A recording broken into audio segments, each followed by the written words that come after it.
I'm standing in front of my bedroom mirror in my downtown Chicago loft, staring at myself in a faded hoodie and ripped jeans, looking nothing like the woman who runs one of the biggest banks in the Midwest. My name's Alicia Carter, CEO of Horizon Trust, but today, I'm just Alicia, a regular woman about to walk into her own bank and see what it's like for someone who doesn't have my title, my corner office, my clout. I'm a black woman who's clawed her way to the top in a world that loves to remind me I don't belong. And I've heard the stories customers treated like criminals, profiled for no reason other than their skin. Today, I'm going undercover to find out if it's true. My stomach's in knots, but I'm ready to see the ugly truth with my own eyes. I grab my beat-up Persino designer bags today and head out. My assistant, Tara, calls after me.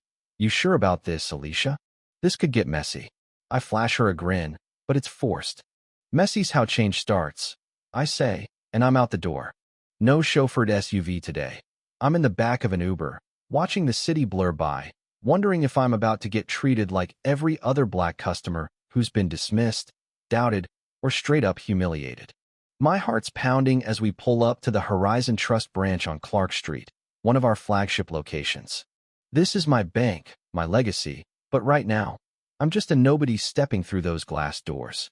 Inside, it's all polished marble and fake smiles, with posters screaming about community and trust. I helped design those ads, but as I join the line, I'm invisible. A white guy in a suit struts up to a teller named Emily, and she's all sunshine. Good morning, sir. How can I make your day even better? I'm next, but when I step up, Emily barely looks at me. Yeah, she says, like I'm wasting her time. I clear my throat, keep it polite. I'd like to withdraw some cash, please. Her eyes flick over my hoodie, jeans, black, and I see it, that tiny smirk. Account here, she asks, like she's already decided I don't. I slide over my ID and debit card, and she snatches them, squinting at her screen like I've handed her a forged check. There's this long, awkward pause, and then she says, I need more verification. Big withdrawals need clearance. Big. I'm asking for a couple grand, nothing crazy. I raise an eyebrow, stay calm. What kind of verification? Her lips purse, and she mutters, Gotta get my manager. I cross my arms, watching her scurry off to a guy in a cheap suit. Mark Thompson, the branch manager I hired 3 years ago for his stellar leadership. He glances my way, sighs like I'm a problem, and strolls over with a smile that's all teeth, no warmth. I'm Mark, branch manager. You're requesting a withdrawal. I nod, keeping it cool. That's right. Is there an issue? He barely glances at my ID before shoving it back. For amounts like this, we need to be cautious. Standard procedure. I lean in, voice steady. I've been banking here forever. This isn't a huge amount. His smile tightens, and he doubles down. We've had fraud issues. I'll need another ID, maybe a utility bill. Fraud issues?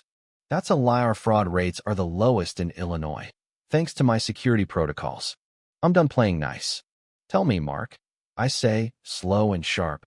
Did you ask the guy before me for a utility bill? His jaw twitches, and the air gets thick. I'm just following policy, he mumbles, but I'm not letting it slide. I pull out my passport, slide it across the counter, and watch his face freeze. He wasn't expecting that. Mark fumbles, muttering about verifying, and disappears to his office.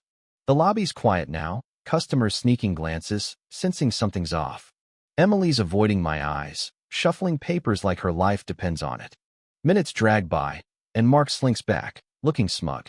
Sorry, can't process this today. Bank policy. Try another branch. My blood boils, but I keep it together, leaning in close. You know I have full access to my account, right? If I don't get my money, there'll be hell to pay.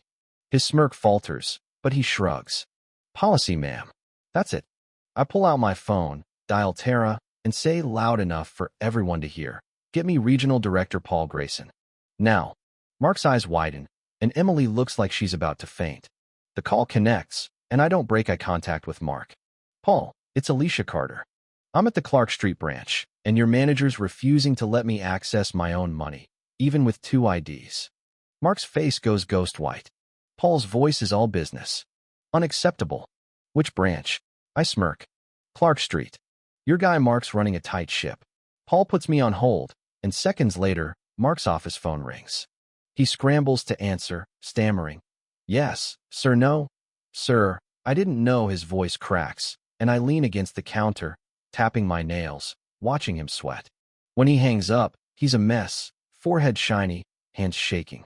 "Miss Carter, I'm so sorry. This was a misunderstanding." I cut him off, voice like ice. "A misunderstanding? You only respect people you recognize, huh?" He stumbles over his words. "No, I didn't mean." I step closer. "If I were a white guy in a suit, would you have pulled this?" Because I was profiled the second I walked up to that counter. The lobby's dead silent now, customers whispering, employees frozen.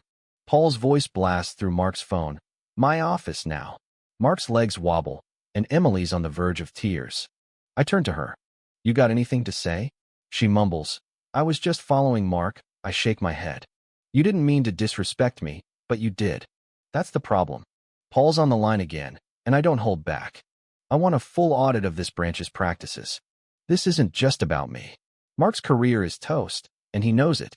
A few hours later, I'm in a back office with Paul and a corporate team, watching security footage that makes my blood run cold. Clip after clip of black customers, elders, students, parents grilled, denied, humiliated. One older woman was nearly escorted out for trying to cash a legit check. I turn to Emily, who's been dragged in, and she's shaking.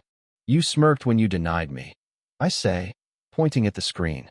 "That's not policy. That's arrogance." She chokes out, "I didn't mean," but Paul shuts her down. "You're done, Emily. Security, escort her out." As she's dragged away, screaming about her years of service, I feel no pity. This isn't about one bad apple. It's a rotten system. Paul promises reforms, retraining, audits, a hotline for complaints, but I'm not here for promises. I'm here for change. The next day, I'm at Horizon's headquarters, staring down a room full of suits.